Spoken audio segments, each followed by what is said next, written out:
ପ୍ରାଥମିକ ତଦନ୍ତରୁ ତ ଏକ୍ୟୁଟ୍ କୁ 2 ଜଣଙ୍କୁ ଆଇଡେଣ୍ଟିଫାଏ କରାହେଇଛି ଏବଂ ଜଣେକୁ ଧରା ହେଇଛି। ଆଜି ଆଉ ଜଣେ ଧରା ପଡ଼ିବ। ଆଉ ଯୁବତୀ ଜଣକ ତାଙ୍କର ବୟାନରେ ଟିକେ ଅଲଗା ପ୍ରକାର କହିଛନ୍ତି। ନା ଆମର ଥାନାରେ ଗୋଟେ କେସ୍ ହେଇଛି 537 ନମ୍ବର କେସ୍ ଆମର ଟାଉନ ଥାନା ଜଗତସିଂହପୁରରେ ହେଇଛି। ସେତାର ତଦନ୍ତ ଜାରି ରହିଛି। ଆଉ ଏଫଆଇଆର ରେ 2 ଜଣ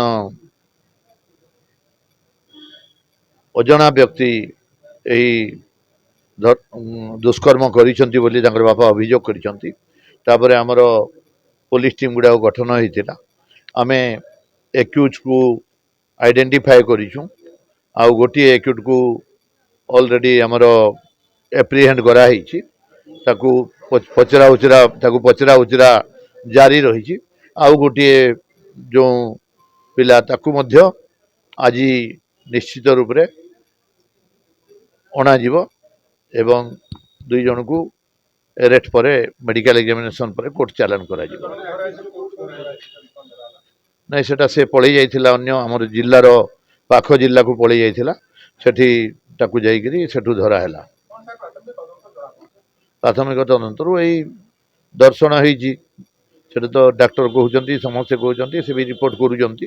ନାଇଁ ସେଟାକୁ ଡାକୁଥିଲେ ଯିବା ପାଇଁ, ଡାକି ନାହାନ୍ତି। ସିଏ ତାଙ୍କର ମୋବାଇଲରେ ବି ରେକର୍ଡିଂ ଅଛି କ'ଣ କଥା ହେଇଛନ୍ତି। ମୋବାଇଲରେ ତାର କଲ୍ ଡିଟେଲ୍ସ ବି ବାହାର କରିକି ସେଟା ବି ତଦନ୍ତ ଚାଲୁ ରହିଛି। ନାଇଁ ଆଉ ଜଣେ ଅଛି ବୋଲିକିରି ଆମେ ଭାବୁଛୁ। ଆଉ ସେଟା କିନ୍ତୁ ଯୁବତୀ ଜଣକ ତାଙ୍କର ବୟାନରେ ଟିକେ ଅଲଗା ପ୍ରକାର କହିଛନ୍ତି। ନାଇଁ ସ୍ୱାସ୍ଥ୍ୟ ଅବସ୍ଥା ଠିକ ରହିଛି। ନାଇଁ କିଛି ନାହିଁ, ଏଇଠି ଏକା ରହିବ, କିଛି ଅସୁବିଧା ନାହିଁ। ସେ ଠିକ ଅଛି। ଆଉ ସ୍ପଟରୁ ସେଟା ସାଇଣ୍ଟିଫିକ ଟିମ୍ ଆମର ଯାହା ସିଜର କରିଛନ୍ତି ସେଟା ଡିସକ୍ଲୋଜ କରାଯିବ ନାହିଁ। ନାଇଁ ପୀଡ଼ିତାଙ୍କର ବୟାନ ରେକର୍ଡ ଏବେ ଲେଡିଜ ଇନ୍ସପେକ୍ଟର ଯାଇକିରି ଆମର କରିବେ। ନାଇଁ ପ୍ରାଥମିକ ତଦନ୍ତରୁ ତ ଏକ୍ୟୁଟ୍କୁ 2 ଜଣଙ୍କୁ ଆଇଡେଣ୍ଟିଫାଏ କରାହେଇଛି ଏବଂ ଜଣେକୁ ଧରା ହେଇଛି।